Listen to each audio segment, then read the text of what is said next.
Use validation procedures in the Process Compliance Navigator to make sure that your company follows internal policies and meets regulatory requirements.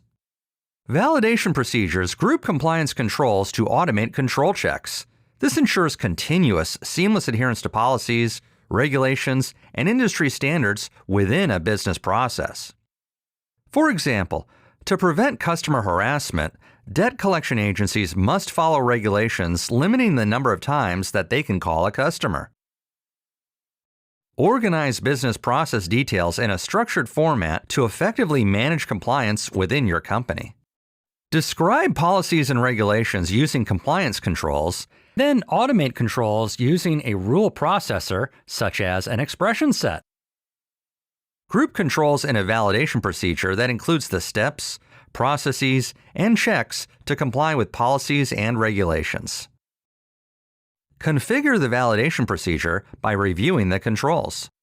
Define the business context as input parameters.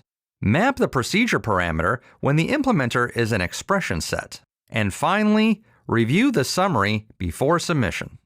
Work with your Salesforce admin to run the validation procedure and evaluate the compliance.